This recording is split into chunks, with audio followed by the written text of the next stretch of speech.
అందరు కూడా డబ్బులు వస్తాయి. ఇదిగో ఈ 15,000 15,000 15,000 15,000 15,000 మీకు 18,000 మీకు 18,000 మీకు 18,000 18,000 అమ్మా అన్ని పథకాలు. ఇదిగో ఇక 15,000 ఈ 15,000 ఈ 15,000 మీకు 18,000. ఓకేనా? ఈ 15,000 ఇది 15,000 నీకు 18,000 నీకు 18,000 ఆ పాప 15,000 ఏమ్మా.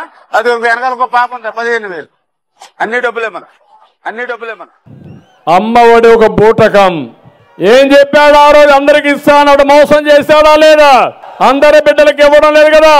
అందుకే నేను ఆలోచించాను, తల్లికి వందనం, తల్లికి వందనం నేనే ప్రారంభించాను. ఆడబిడ్డలు శాశ్వతంగా, మగబిడ్డలు కానీ ఆడబిడ్డలు కానీ బిడ్డలు తల్లులని గౌరవించాలనే ఉద్దేశంతో తల్లికి వందనం తీసుకొచ్చాను.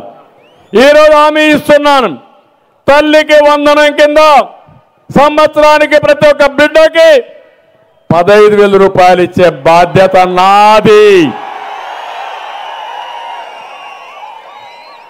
ఒక్కరి నిబంధన లేదు. ఇద్దరుంటే ఇద్దరికి ఇస్తా, ముగ్గురుంటే ముగ్గురికి ఇస్తా, నలుగురుంటే నలుగురికి ఇస్తా.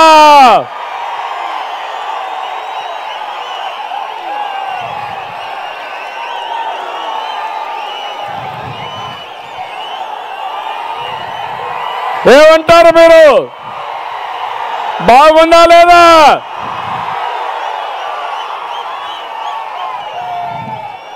ఎందుకంటే దీంట్లో 2 లాభాలు కూడా ఉన్నాయి. ఆంధ్రప్రదేశ్లో ఒకప్పుడు నేనే కుటుంబ నియంత్రణ తీసుకొచ్చా. జనాభా తగ్గిపోతా ఉంది.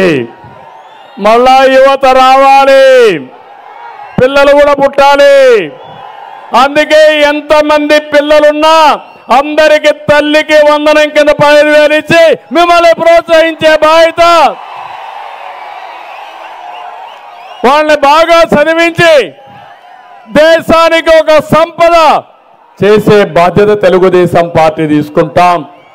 ఈరోజు వైఎస్ఆర్ కాంగ్రెస్ పార్టీ కార్యకర్త గ్రామంలో ఏ ఇంటికైనా పోగలుగుతాడు, కాలర్ ఎగిరేసుకొని పోగలుగుతాడు. మా సమయంలో, మా పాలనలో మేము చెప్పిన ప్రతి మాట మేము నెరవేర్చాము అని చెప్పి గర్వంగా కూడా చెప్పగలుగుతాడు. కానీ చంద్రబాబు నాయుడు గారి పాలనలో ఈ 12 నెలలు అయిన పాలన చేశాడు.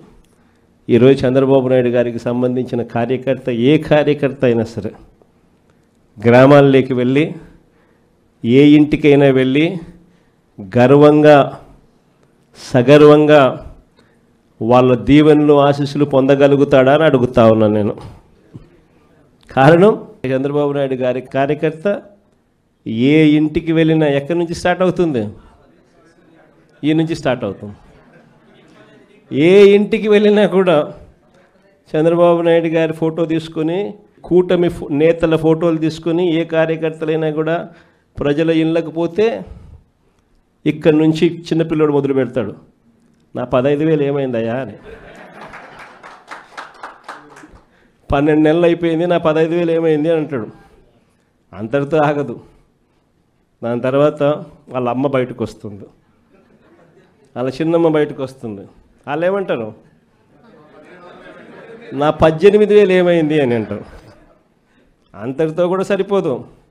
దాని తర్వాత ఆ వాళ్ళ అమ్మలు బయటకు వస్తారు, ఆ వాళ్ళ అత్తలు బయటకు వస్తారు. వాళ్ళు వచ్చి వాళ్ళు ఏమంటారు? మాకు 50 ఏళ్ళకే 48,000 ఇస్తానన్నావు కదా, మా 48,000 సంగతి ఏంది అని అంటారు. అంతటితో కూడా ఆగిపోదు. 20 ఏళ్ళ పిల్లోడు బయటకు వస్తాడు, 20 ఏళ్ళ పిల్లోడు బయటకు వస్తాడు. వచ్చి 20 25 ఉన్న పిల్లోడు బయటకు వస్తాడు. వచ్చినప్పుడు ఏమంటారు? నా 36,000 ఏంది, నా నిరుద్యోగ భృతి ఇస్తానన్నాను, 36,000 పరిస్థితి ఏంది అని అంటాడు. అంతటితో కూడా ఆగిపోదు. ఆ ఇంట్లో నుంచి రైతన్న బయటకు వస్తాడు. వచ్చి నా 26,000 సంగతి ఏంది అని అంటాడు. చంద్రబాబు నాయుడు గారి పాలన చూస్తే సూపర్ 6 సూపర్ 7లో గాలికి ఎగిరిపోయాయి. చివరికి ఇంతకుముందు ఎవరు అన్నారు అక్కడి నుంచి ఫ్రీ బస్ అని, చివరికి చిన్న చిన్న హామీలైనా కూడా, చిన్న హామీలైన ఉచిత బస్సులు లాంటివి కూడా, ఏదో నువ్వు వచ్చావు, నువ్వేదో ఇస్తానన్నావు, ఏదో మా పులివెందుల నుంచి విశాఖపట్నం పోయి అట్లా పోయి విశాఖపట్నం చూసుకొని వద్దామని చెప్పి మేమంతా అనుకున్నాం, ఏమైందయ్యా అని చెప్పి అడిగే పరిస్థితిలో ఉన్నారు.